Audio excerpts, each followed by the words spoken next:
कुछ लोग आए हैं गाड़ी पे, वो मुझ पे हमलावर हुए हैं, उन्होंने मुझ पे तशद्दुद किया है और उसके बाद उन्होंने मेरे प्राइवेट पार्ट्स पे जो है वो डंडे बरसाए हैं, जिसकी वजह से मेरी ये हालत हो गई है। तुम समझ सकती हो कि मैं इस टाइम किस कंडीशन में हूँ। मुझे तो ये भी नहीं पता कि मेरे साथ आगे क्या होगा। इनडायरेक्ट वो कहना चाह रहा है कि मैं जो हूँ वो मेरे प्राइवेट पार्ट जो है वो डैमेज हो गए हैं या वट एवर।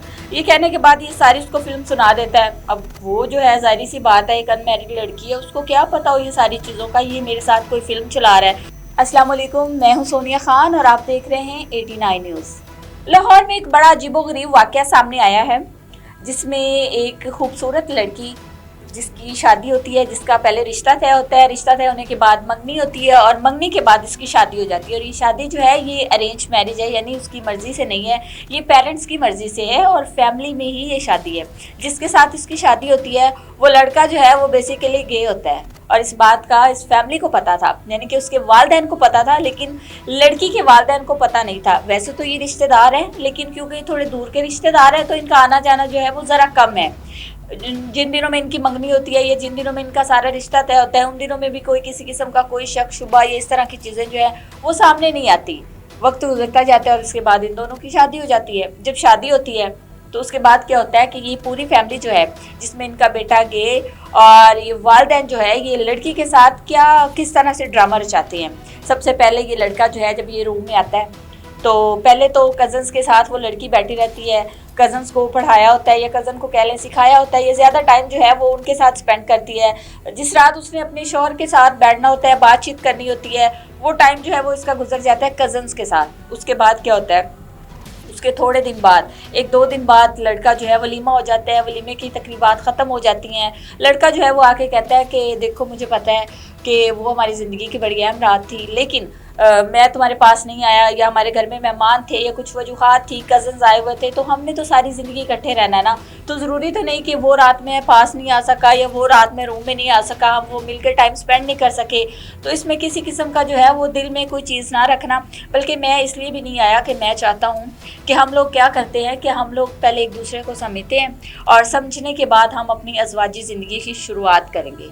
ठीक है, इस तरह मैं भी समझ जाऊंगा और तुम भी मुझे समझ जाओगी और उसके बाद हमारी ज़िंदगी जो है वो ज़्यादा अच्छे से गुजरेगी। अब बीवी जो है वो बड़ी खुश होती है, वो कहती है कि इतना कोऑपरेटिव बंदा, वरना मर्द तो इस तरह नहीं करते। वो बड़ी खुश होती है, एक्साइटेड होती है और कहती है चलिए ठीक है, जैसे आपको बेटर लगता है, मुझे कबूल है। वक्त गुजरता जाता है।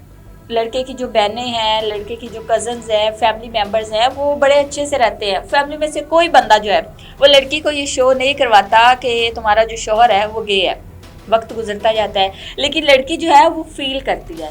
अब वो जब अपने मैके जाती है, अपनी दोस्तों से मिलती है, सारी चीज़ें तो पूछती हैं तुम्हारा शौहर कैसा है, किस तरह के ताल्लुकात हैं, ये सारी चीज़ें तो वो थोड़ा अवॉइड करती है।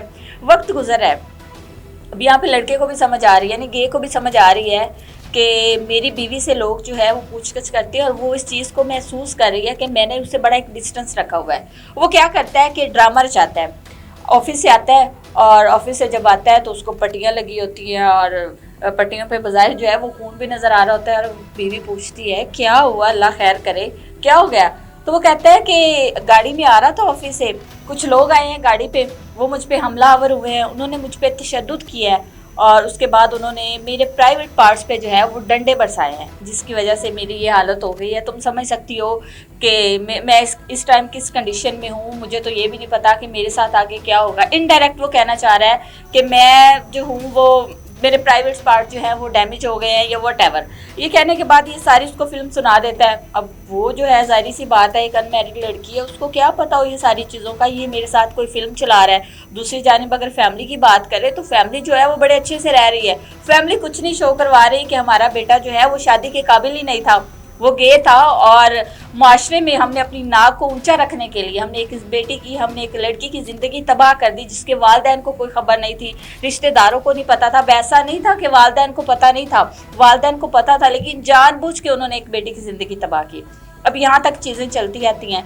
जाहिर सी बात है इस सारे मामलात में वालिदैन साथ होंगे।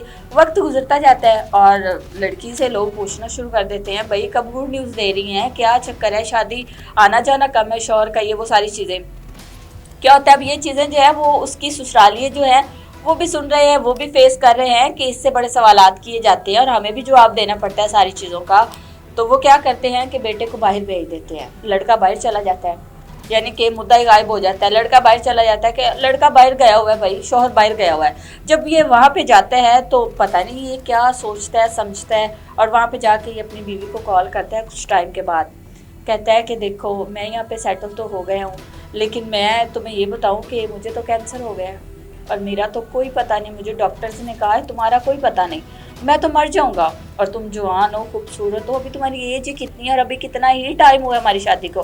तुम ऐसा करो, मैं तुम्हें दोस्ताना मशवरा ये दूंगा, बजाय कि तुम मेरा इंतज़ार करो और बजाय कि तुम तक मेरी मैयत पहुँचे, तुम पहले ही जो है ना वो खुला ले लो, पहले ही अपनी अलहदगी इख्तियार कर लो मुझसे और तुम शादी कर लो। मुझे तुमसे कोई शिकवा नहीं है। देखो मुझे तो अब कैंसर है, ये ना हो कि मैं मरीज़ जो हूँ मैं वहाँ पे मर के आऊँ, मैं तो कभी ठीक हो ही नहीं सकता, वापस आऊँ ना आऊँ, लेकिन तुम अपनी ज़िंदगी बर्बाद ना करो। ये सारी कहानी जो है वो लड़की को सुनाता है और लड़की जो है फिर वो अपने मैके चली जाती है।